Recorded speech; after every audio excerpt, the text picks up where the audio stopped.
First, connect your wallet to Oku Trade.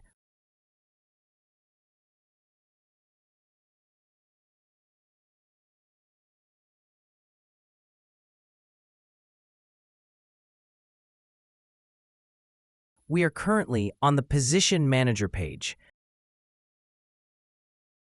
Select your desired range. On Deploy Position, make sure you select rBTC. Enter your desired amount. USDT0 will auto-populate. Select Deploy Position. You will be redirected to your wallet. You will be required to sign the transaction twice.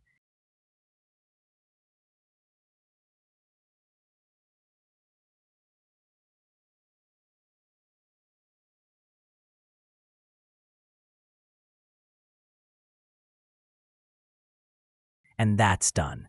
Your position will show on the page, everything from date, pool, token amount, token value, and more.